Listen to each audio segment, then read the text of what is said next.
Hi, good evening, good afternoon, good morning, wherever you're joining from. I'd like to thank you first of all for taking time out to come and check out this YouTube live webinar.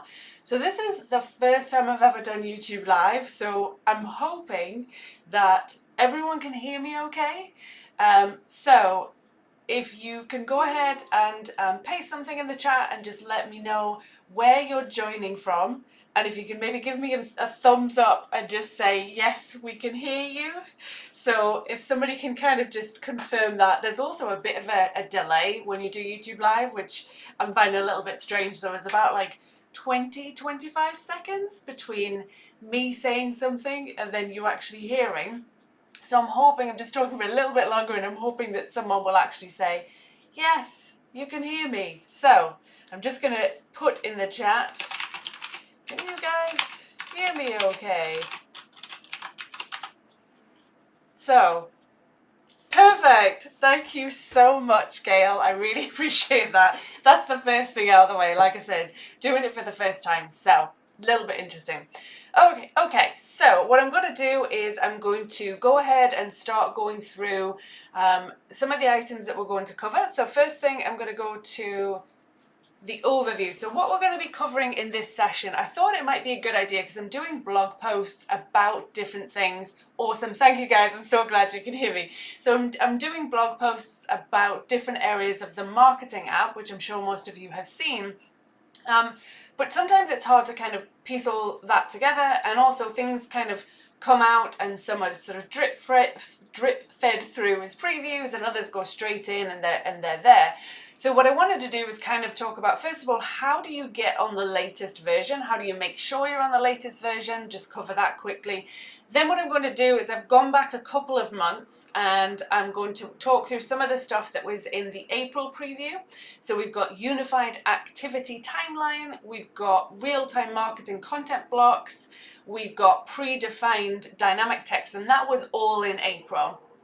Then what we've got is some updates from May, which if you are on the latest version, that's what you're on at the minute. More about that in a second. But we've got conditional dynamic content, we've got subscription centers in real-time marketing, and we have custom triggers, having those start within a journey in real-time marketing. Unfortunately, June, the update, which was supposed to be in June, which we've got 2 days left in June, that's not ready yet. It's not been available. I've been checking all day, still not available. I know that they had a few blockers, so it's supposed to be this week. So we've got tomorrow and, what day is tomorrow? Wednesday. We've got Wednesday and Thursday before then it trickles over into July, so we'll see. So at the end of this, and also you'll be able to check out on social media, I'll be sharing it. I'm going to do another webinar in 2 weeks, 2 weeks today, because by then I should have had time to go through it. So I'll cover the June stuff in a couple of weeks. All right, so first thing that we're going to look at, if you are not sure how to tell if you're on the latest version, first thing you're going to do is go into this settings area in your Dynamics 365 marketing app. If you go in there and in the settings area near the top, if you go into versions, and from there you can have a look, and if you're not on the latest version, it will tell you this is your current version, and then it will tell you what the latest version is. And if you're not up to date, you'll be able to go ahead and click on that link where it's got manage and update if you're a system administrator, and you'd be able to just go through, press a button, and then it runs that update for you. Anytime with any type of update, you're going to have some things that are going to be in preview, which means that they are not fully supported yet. Microsoft's pushed them out for people to kind of go and actually test and try them out. So you can do that in like a staging environment or like a training environment, something like that. So just keep that in mind. Don't just throw stuff straight into production unless you're fully confident that you can either keep it turned off until you're ready or you've looked at it somewhere else. So what I've got is a link there. So if I just go to this link, and this will be, I'll put it in the description of this video. So this is basically telling us what's new in Dynamics 365. So they keep this up to date. So if I sort of scroll through, we can see there at the minute, the most recent update, like I said, is the May 2022 update, and hopefully in a few days we'll see June on the list. I know a few things that are coming which are going to be really good, but I don't know everything, so it'll be a surprise for me as well. But on the update page, what we end up seeing is what is in the update, what's in preview. So remember what I just said in terms of preview, you really want to install it somewhere where you can then go in and actually test it first. So preview, then if we scroll down, we end up seeing what's generally available. So if you're not sure, because not everyone's familiar with the terms, general availability means that some things go straight out depending on what they are, but if something's been in preview and then finally Microsoft are kind of putting their stamp on and saying, yes, we fully support this, it's not a preview feature where there's potentially bugs, then that is where it's fine and you can start using it without any problems. Okay, so that's what general availability is. And then we have a few other enhancements, and then typically there's, hopefully not too many, but there's a couple of bug fixes usually, so those would be in the list as well. So ideally, if there was something that you knew was an issue, we'd see there if it was going to be fixed or not. Okay, so if we have a look, the other thing to keep in mind is once you've done an update, then there are some features that get their own switch, so you can kind of keep them on, or sorry, turn them on or keep them turned off. I forget this all the time, and I do an update, I'm like, where's this functionality? Why is it not here? And then invariably, if you go into the feature switches area, there's going to be a toggle switch that says, turn this on or keep it turned off. So that is again in the settings area, all the way at the bottom, and we've got feature switches. Just go and check, because in the past couple of updates we've got 3 new switches that pertain to those new areas of functionality, so keep that in mind as well. Alright, so first thing we're going to look at is the unified activity timeline. So hopefully everyone on this stream knows, or everyone watching knows, what the timeline is, but basically, because it's been called different things over the years, but basically if you are on, let's say, a contact record and you have the timeline where previously it would show you phone call records, appointments, tasks, notes, posts, all of that sort of stuff, then now what Microsoft have introduced is this unified timeline, which is also bringing in activities or marketing interactions, they've called it, that have come from things that a marketer has sent out via a journey from either outbound or real time. So when it was first talked about, I thought, oh, please don't let it just be real time. But it doesn't matter if you're doing outbound or real time journeys, this will pull things in together. So let's go ahead and let's have a look. So I am going to go into Dynamics. So I'm on a contact record. So if I go in, yours might look slightly different. If I go into this tab, this is where I've put my timeline control. Now, a couple of things to keep in mind if you are going to rush off and have a look at it. If you're using the default contact form, so if you think about in marketing, if you've not made any changes to the contact form itself when you're looking at a contact record, it will be on there and it'll be in your timeline. If you're looking in other areas of Dynamics, so if in the Sales Hub app or Customer Service Hub app, or if you've created a custom app and you've got a custom contact form, it's not going to be on there, and you can't just add it on there yourself.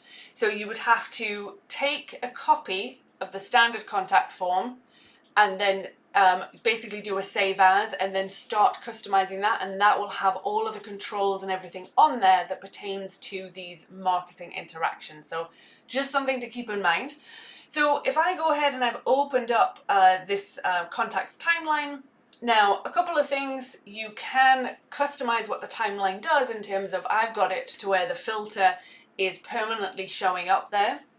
So what I can see is I've got this marketing interactions as an option. So if I go ahead and click on it, I don't really have much on this anyway, so I've really only got marketing interactions. But now what I'm going to see is I've got the marketing interactions type to where I can filter by forms, when I filter by forms, it then says, okay, well, what status do you want to look at? Do you just want to look at forms that were submitted versus forms that were visited as well?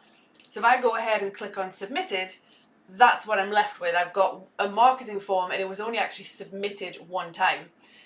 If I go ahead and remove those filters, I've also got it based on events. So I've got an event that was registered for, and then I've also got web pages, and then I've got emails. Now, there are other interactions that will show up on here. If you're doing text messages, they will show. If you're doing push notifications, they will show.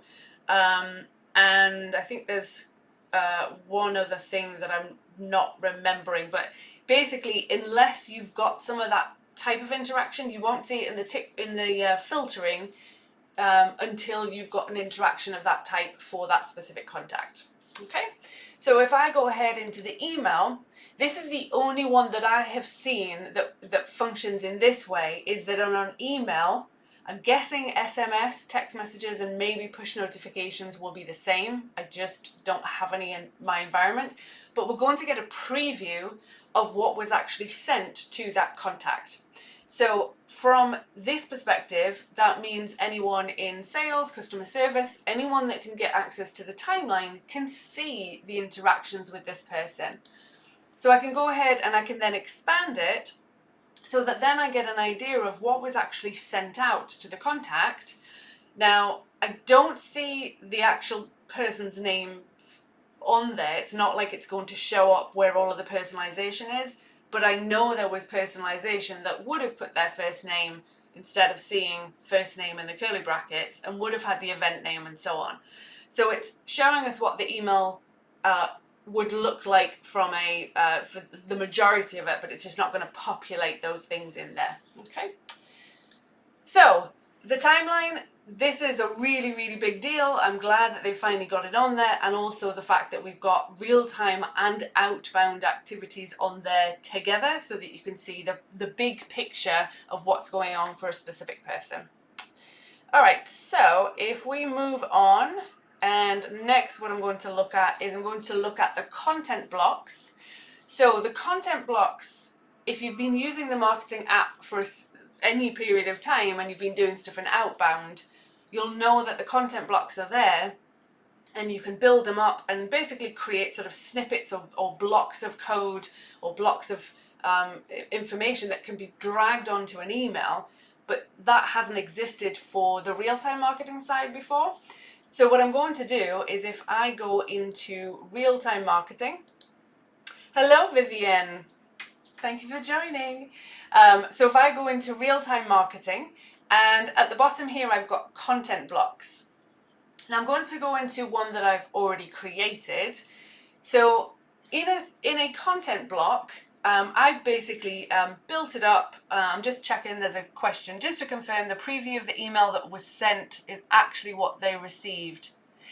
Well, Lynn, yes, it's what was sent minus the personalization. So hopefully that answers that question. So it's not just the email template, it's what was sent, meaning this is what the format was. We're going to talk in just a minute. When I get to that point, we'll look at the personalization and sort of setting up the conditional content, and it will then show the version of the email that was sent. So hopefully that answers your question.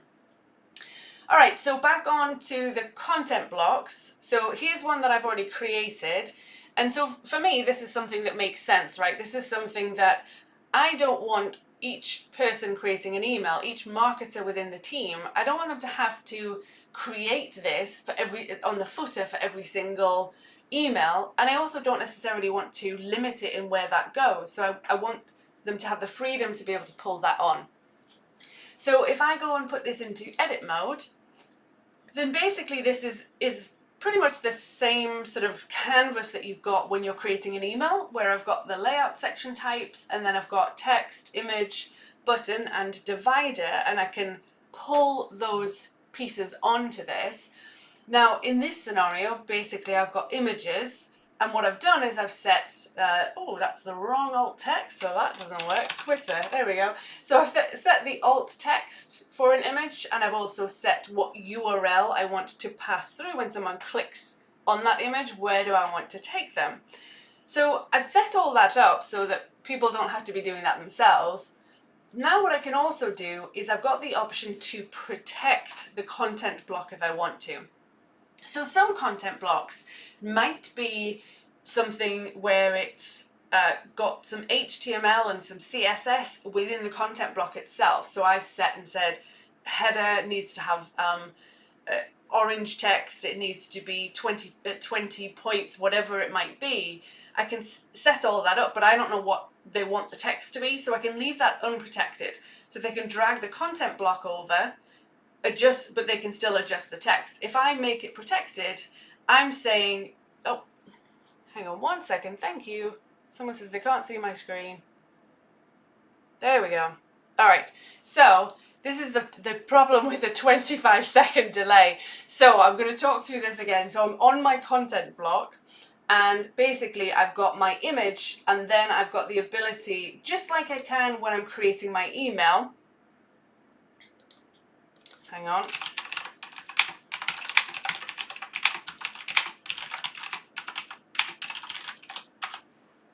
All right, so on my canvas, I've got those same things where I can pull in text, image, and so on. So then if I go ahead and click on an image, then I can see that I've got the alt text set, I've got the URL of where I want to take someone to. So all of that is set. I don't want someone to be making changes to those, right? So what I'm going to do is I'm going to go ahead and I'm going to click on this little icon here for the settings, and I can mark it as being protected. So that means I can have somebody drag it on, but I don't have to worry about them actually making changes to the URLs and making changes to stuff. Okay? So once I'm done with it, I'm going to go ahead and just mark it as ready to send. And then that's the same concept as we have in all the other areas. I'm marking it as ready to send. That's when it's going to be available. So I'm just going to go ahead and quickly add a new one. So I'm going to call this company logo. So this might be another one that would be a good idea.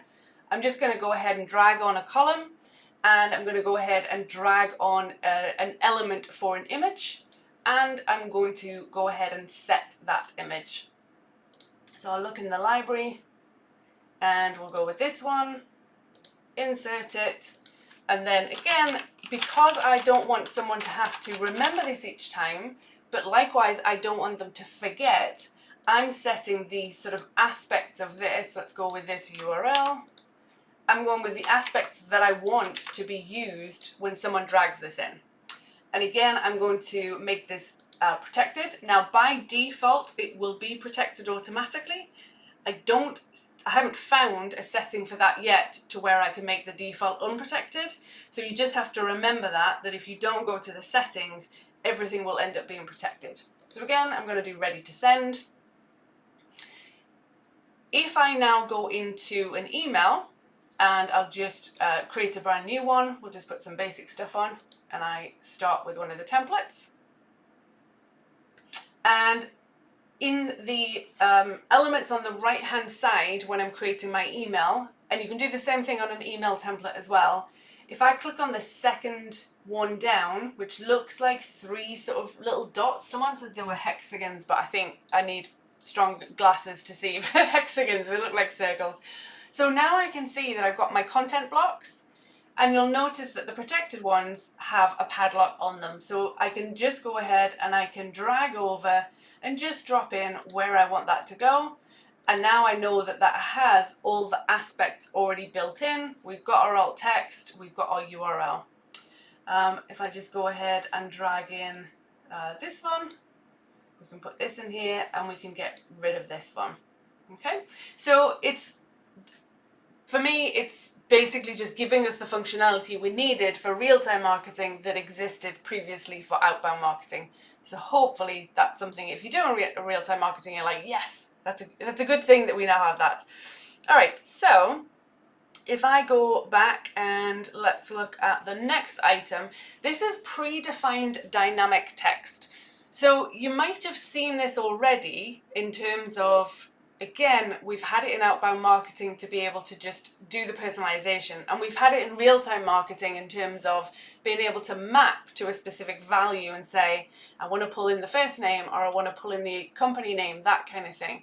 But this is where we can set predefined ones so that other users are able to just pick something without having to worry about mapping to it. So let's go ahead and look at that. So if I go back to Dynamics, excuse me. So I'm going to do something that we should all be familiar with if we've been using the app for any length of time. And I'm just going to go ahead and put in like first name. So if I do hi, and then I come up to the top for the personalization, and I'm going to go ahead and I'm going to pick the first name. Now what we're seeing here is this list of what they've called, which I think is such a bad name, but it's predefined tokens. But yet everywhere else it's referred to as personalization. So we're calling them tokens because that's what it says here. Call it whatever you like. This is basically first name is in this list and it's telling us the source. Where is that pulling from? It's pulling from the contact records first name field. So I'm just going to go ahead and click on that. And I'm going to make sure that I pick and say that the target is actually the contact. And now it's thinking and spinning a little bit. Let's try that again. And hopefully it will stop spinning. I told my husband, no watching anything online, no streaming, no using the internet. So hopefully that's not the case. I'm going to cancel because it seems to just be thinking. Let's try that one more time.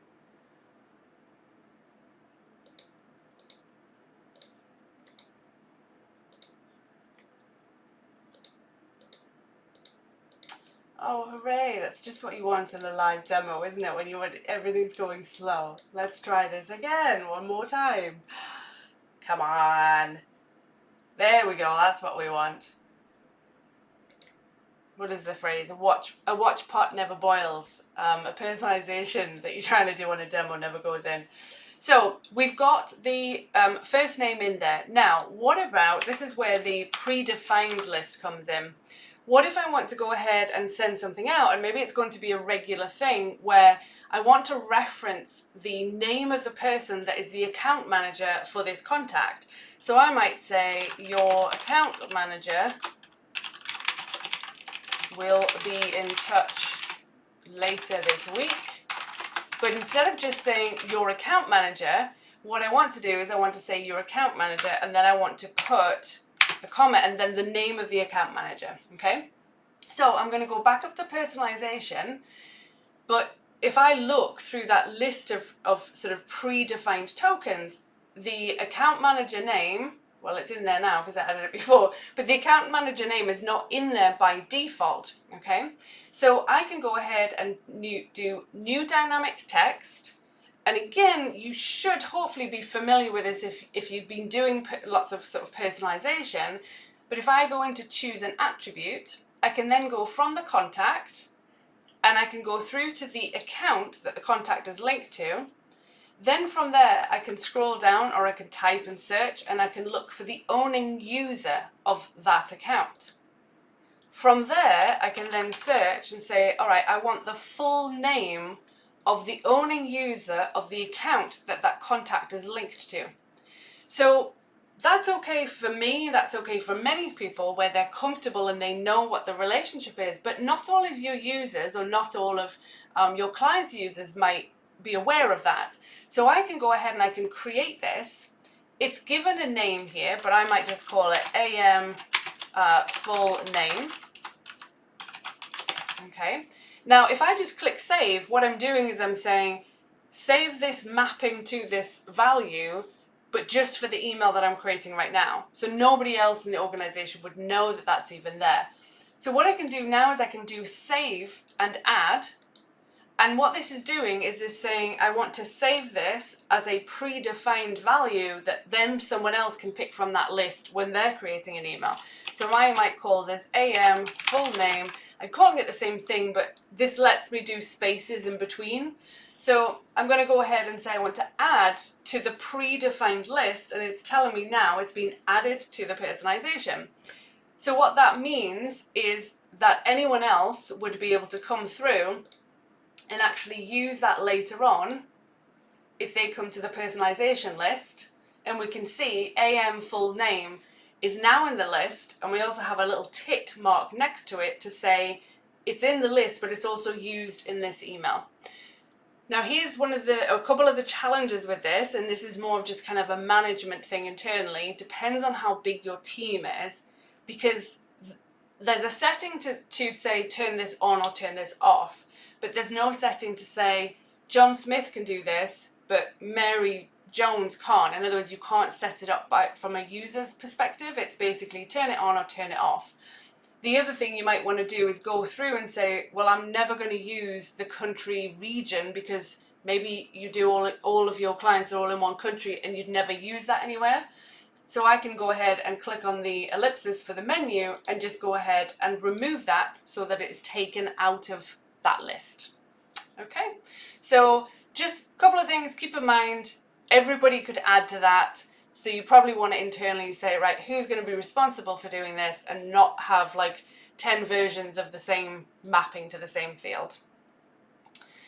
All right, so we've looked at predefined dynamic text. So next we're going to look at conditional dynamic content.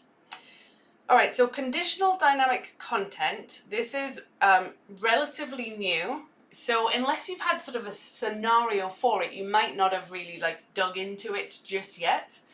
So if I go into, this is basically the ability to have almost like 2 or 3 or more versions of the same email, so that different people will receive different things. So let me just go back into Dynamics. Okay, so I'm on the email that I just started creating, and at the minute it's basically just one email. Everyone's going to get the same thing. We're going to pass through a dynamic value for the first name, and we're going to pass through a dynamic value for the account manager's full name.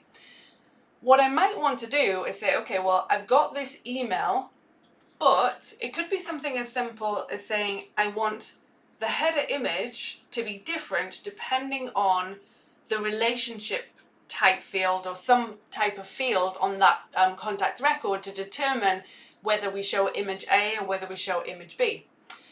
So I can do this a couple of different ways. So I'm going to explain how you can do it just for the image, but then I'm also going to show how it's probably better to do it at a higher level at the section instead. So I'll show you both ways so you can see. So the first way, I'm going to go ahead and I'm going to put an image in here. So I'm going to go ahead and pick something from the library, and I'm going to go with gold. Okay, so I've put my image in, and my image is a gold image, and at the minute everybody would get the gold image. However, what I can do is if I click on the image, I now have this little icon up here, and this is basically allowing us to enable conditional content. So if I click on this image, immediately we get this lovely pink border around it, and all of the controls turn pink. So that is the indicator that there's something special or unique about this block, this element of an image. Also, as soon as I do that, I then end up with this little variations tab. So if I click on that, then what I've got, let me just move my camera over, there we go. So then what I've got is it says, okay, this gold image is the default. So everyone's going to get that unless we add some kind of condition that says, all right, well, if somebody meets a condition, we want something else to happen. So I'm going to click on new condition, and I'm going to give it a name. So in my scenario, I'm going to say if somebody is a subscriber to my blog, they're going to get gold. If somebody just signed up for the webinar, but they're not a subscriber, they're going to get silver. Just something simple so I can filter through into one of my fields.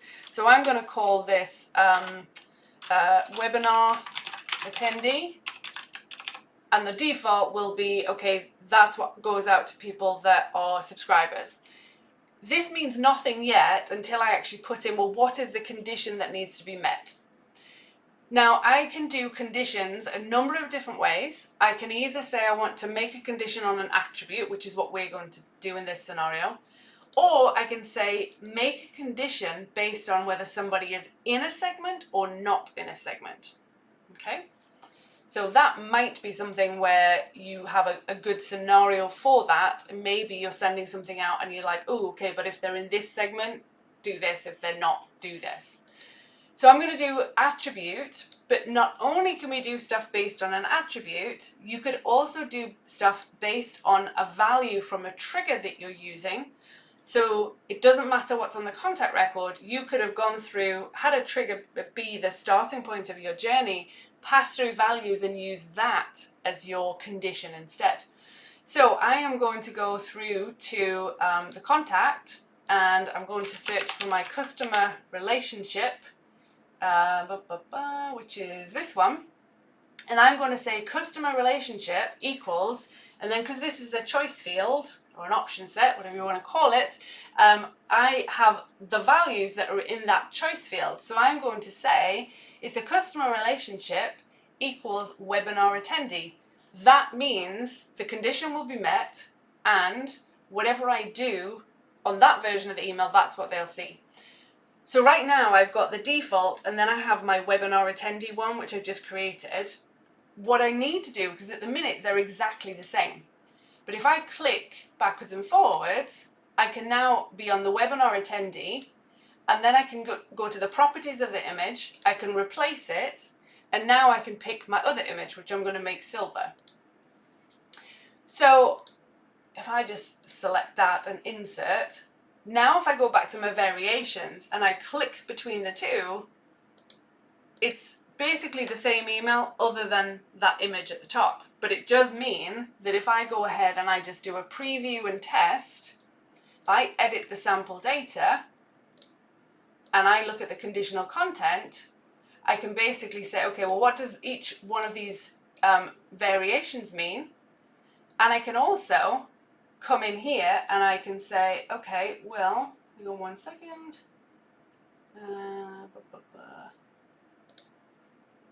Where is my, yeah. So with this one, we've called it default, but actually that one is going to be what happens when it's a subscriber. So I can go ahead and I can rename it. Now I can rename it from here when I'm looking at it, but in the actual designer tab, this will always be known as the default. And whenever I add a new condition, it's always going to copy from the default rather than picking one of the other ones. So it kind of makes sense that default needs to stay default.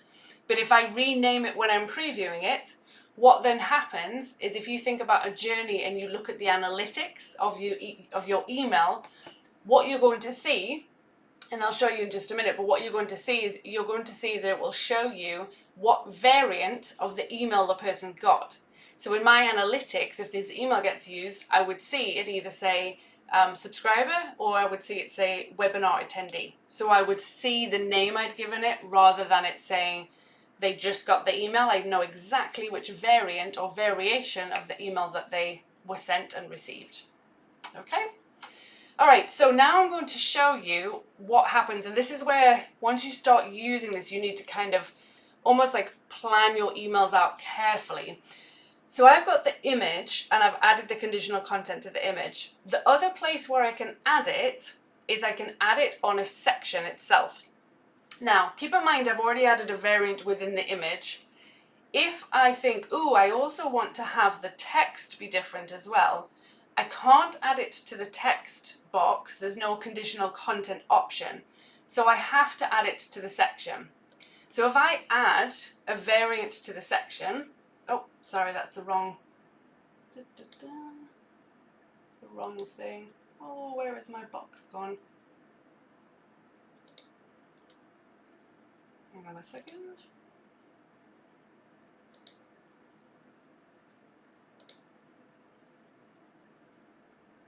Interesting, my box is not there. Let me just add another section on.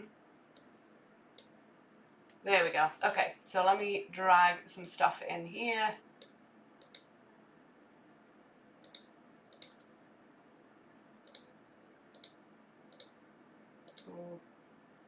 Back to this. I want to move this. There we go.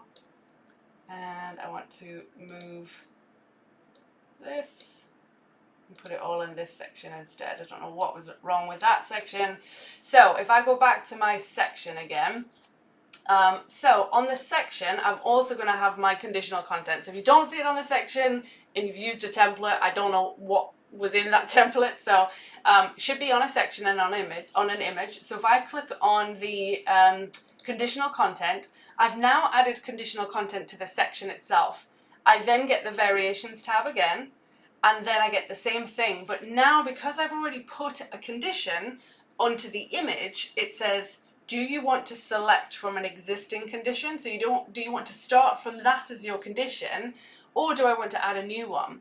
So let's say I want to do the same thing, and I say, yeah, let's use the webinar attendee condition. So in other words, I'm going to have an email with two versions to say, are they a webinar attendee or are they a subscriber in terms of their relationship, customer relationship, and therefore what do we want to show?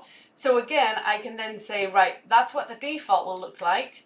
But if I go into webinar attendee, now I might say, and thanks for being attendee of my webinar, whatever it might be. So then what I've got is I've got my two different versions that if I click, I can see the text is not there, that changed text, but the text is there. Now the reason I wanted to add it to the image first, because I kind of wanted to show you a pitfall of something that I found where I'm like, oh, this is annoying, until I kind of wrap my head around it. If I now go ahead and preview, hang on. If I now go ahead and preview that, we're basically seeing it's not quite doing what I wanted it to do. And that's because I've got conditions on my image that are then within my section.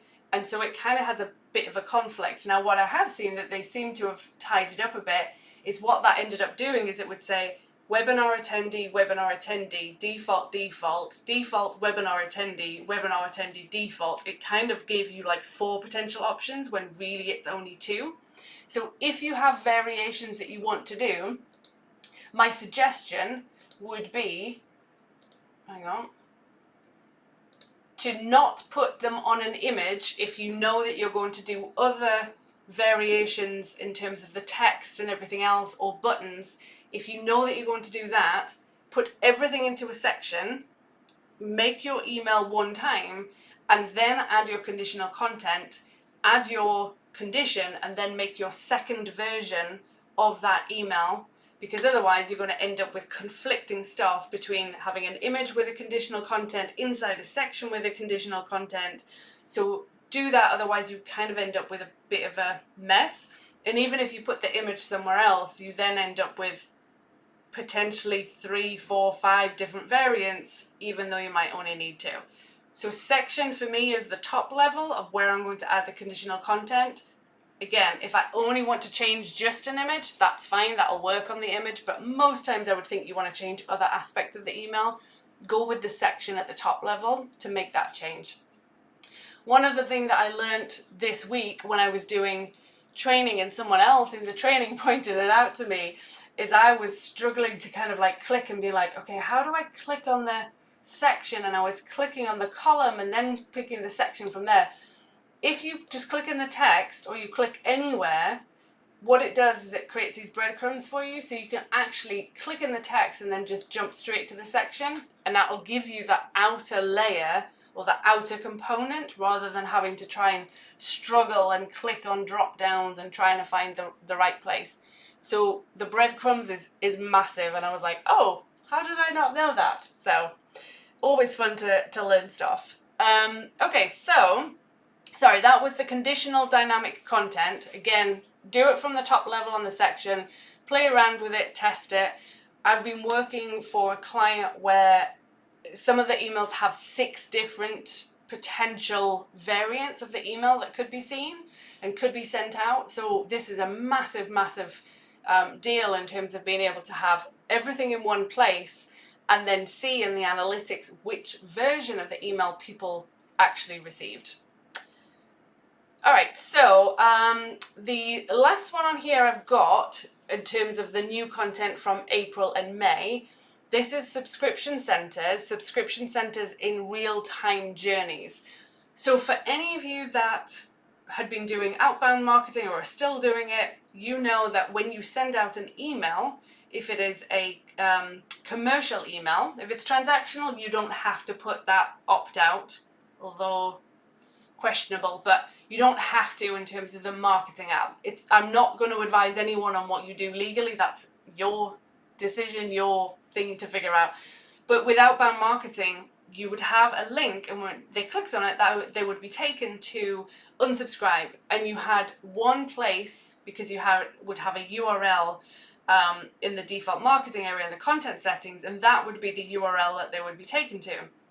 Nothing existed for real-time marketing, but now we have the ability to be able to do that. And from my perspective, I think it's actually even better than what I hoped for, because now we've got options in terms of what type of process we can take someone through in terms of where they land. So let's go ahead and look at that. So if I go into the settings, if I go into outbound marketing, and I go into the content settings. So this is what I'm referring to from an outbound marketing perspective, is this link here that is on the default content settings, that subscription center. Whatever you've got in there, which you can do a custom link, but whatever's in there, that is what would work with outbound. So now if I go if I switch to the settings area, and I go into compliances, what we've got is a series of possible compliance settings that can be used. Now, if you never come in here and you never do anything, there is a default that if you were to set up an email and you had the preferences center link, that was when somebody was sent an email, they clicked on it, it would take them, and I know there are others on the call that will agree with me, to one of the ugliest things I've ever seen. If I preview what the page looks like, I haven't done any customizations to it, but this shows you an example of what that page would look like. I avoided it like the plague from whenever I would do real-time marketing stuff, and yeah, it's just not a nice looking page, is it? And it's not customized or anything like that. So if we just close that because it's ugly and I don't want to look at it. So, but that's the default, that if you start doing real-time marketing and you have that link for preference center, then that would be your only one. That would be the one that would end up being used. What we can do instead is we've got a couple of options. So if I come in here and I click on new setting, I've got 2 options. So if I click on with subscription center, then where I was just previously, and I said, oh, you've got the outbound marketing and you could have set up a subscription center, I can look for, oh, hang on, I pressed some kind of shortcut on my keyboard. There we go. So whatever's been set up, I know that I have this. It's not pulling from there, it's pulling from whatever we've got in the marketing page if you've got something set up as a subscription center. So if you've been using those, you can go ahead and pull from there. So I can set that up and I can say, all right, I want to create this as my compliance settings page. So when someone clicks on the link and they unsubscribe, they get taken to that. What I am more interested in, and I think is probably a better user experience, is I can also say I want to set up a compliance page or a subscription center with an external link. So here is an external link. So this is on my website. It's basically a marketing form that is the type of subscription center. And I've put in there what I want in terms of the subscription list. I want someone to be able to opt in and out of. And I've got it, and therefore I've got an external URL. So I can embed it on my page, and then I can come in and I can basically say I want to set this up. I'm going to call it D365 D365 options, whatever it makes sense to call. I'm going to put in the address, whatever. Then I've got options in terms of it being restrictive or non-restrictive. So restrictive, someone needs to have opted in before you can do anything, versus non-restrictive, they don't. Do you want to have to get consent to track customers? Yes and no. So that's up to you to determine what settings are right for you and your organization. And then I'm going to go ahead and save and close that. And now I've got 2 of these that are my consent centers, or my opt-in, opt-out, preference centers, whatever you want to call it. So now where that is going to be used is if I go into my real-time marketing and I go into an email, and again, I'm just going to do straight from one of the templates. And we will go with this option. So on the templates, at least, you're going to have at the bottom, you're going to have company address, and you're also going to have an unsubscribe link that if we look at the hyperlink for that, the hyperlink is basically a dynamic value that is going to pull in the link to the preference center. Now, those 2 things, the company address and the preference center that we've got on the bottom of these templates, where that is going to pull from is if I go into the subject and I scroll down, I've got email settings, and underneath where you're saying if it's commercial or transactional, we now have the compliance to say, for this email, which compliance setting do we want to use? So if I pick this one, whatever address I put into that compliance record, it will pull that address in and it will replace it when this gets sent out. The address will show here. And whatever the link was, in my case, that would be that external link. That's the link that will be used when this comes through and someone clicks on that unsubscribe. That's where they will be taken. So for me, this is probably the most flexible option, because now what I can do, and this is actually a sort of real life scenario of what I'll be working on for a client, where we're going to have different emails, and depending on the email, the sort of things at the top will be pertinent to the email that was sent. So it'll be like, hey, you are saying you want to update your preferences, this is what the email was about, and then it will have all of the other things that they're subscribed to. So it's kind of like a customized subscription page based on where they came from in terms of what the email was. So this is going to be huge. And I know for a lot of organizations where they've got different branding, or they've got different, different products that they offer, or different services, that having one subscription center doesn't make sense. They need something that can be slightly different and customized slightly differently depending on the needs of that area of the business or the product that they're selling and that kind of thing. Okay?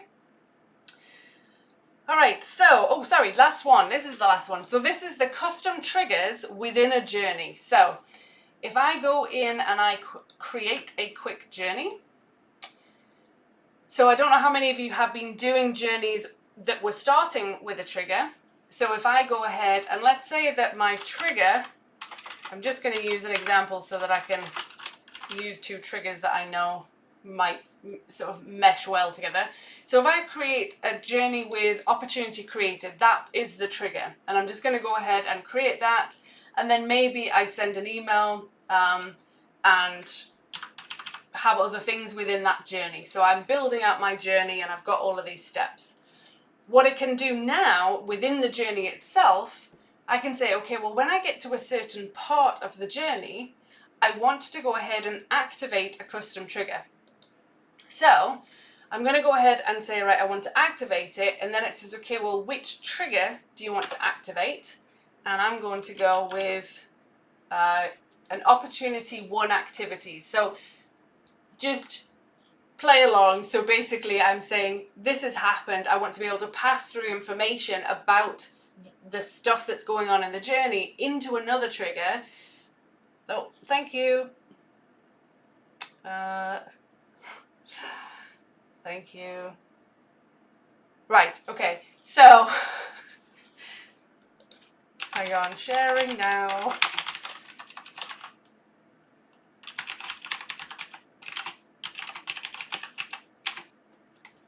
All right, so lessons learned when doing YouTube Live. Always look at the screen and make sure I can see what I'm sharing and not just focusing on what I'm sharing itself. All right, so so we've got our opportunity created. That was the first trigger. And then I did a step where I've just said, okay, let's go ahead and send an email.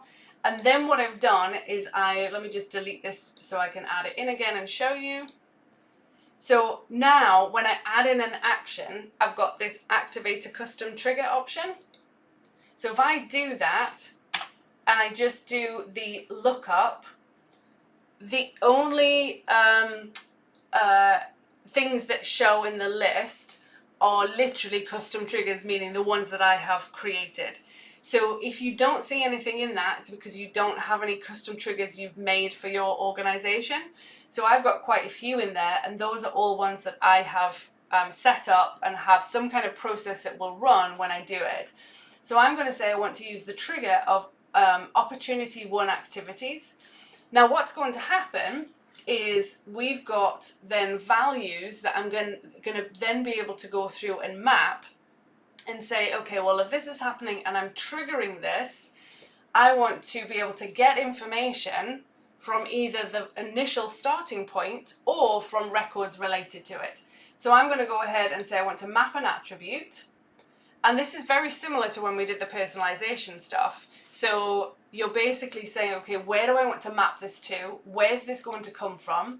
So I'm going to say this is going to come from the, let's see, the account that's related to the contact, or I could do the account related to the opportunity, and then I'm just going to pull in the account name and then save it. As soon as I do that, I get a little green tick next to it saying, okay, that's been mapped. Then I want to pull in another one, and from this one, I am going to go down to the trigger that started the journey, which is opportunity created, and I'm going to go into the opportunity, and then I'm going to go down to the owner, and then I'm going to go through to the owner and pull in that person's name. I could also be doing things where I'm actually pulling GUIDs, so I'm pulling the ID of a record, and I could be passing that through, and then going off and having things saying, find this record, find that record, do all of that sort of stuff. So you go through and you're basically mapping all of these through. Other things that we could do, we don't have to basically choose an attribute. Instead, we can say, put in a value. So I could just say, okay, I want the value to be passed through and say VIP, so I can type it out. So each of these, once I've got these all set up, then what we do is let me just do these last two. So this would be topic.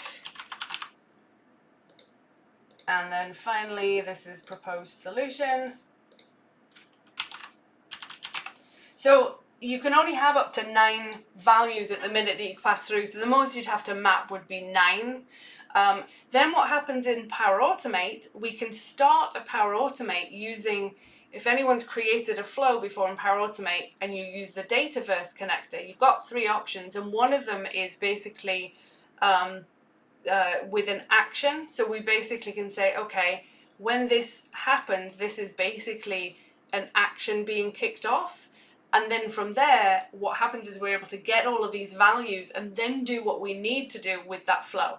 Whether that's starting a new journey, whether that's passing information back, whether that's updating records, whatever it might be. This trigger in the middle of it, we're basically saying do the journey, but then get the information about the journey and pass it through into something else. Whatever that trigger is going to do, like I said, it could start another journey, it could stop another journey because that could be used as an exit from a journey. It could be used to just get all the other information and then, like I said, start something else, stop something else, update records, whatever it might be that's your requirement internally. So that is the last one from the, like I said, April and May updates. So at this moment in time, we don't have anything from June. Should be out in the next couple of days. I literally keep checking every day on the versions to see if it says, oh, you're not up to date. I have my next webinar already set up. You can either use your phone and take a picture of that if you've got an iPhone or some other phone where that works. You can snap it and it should let you go to that URL. Or you can just type it link.meganvwalker.com/next-webinar, or just go to YouTube and it's there, and you can go ahead and just press the thing to notify you when it's there. So 2 weeks time, I'm hoping that that is enough time to have it ready and actually have it installed, because otherwise it's July's update, isn't it, really, if it comes in July. But like I said, I know of some of the things that will be in that release. There's some really, really good things that are going to be coming out. So we will cover that in 2 weeks, and anything else that might come up, if there's any other news or updates, we'll share that as well. So hopefully this has helped. Please let me know in the comments. If you've got questions, you can always go to my website. I've got a form there. You can go ahead and fill that out and send a question my way. Like I said, I really hope that it has been useful, and hopefully I will see some of you in a couple of weeks on the next one. Have a good rest of the evening or rest of the day, and take care.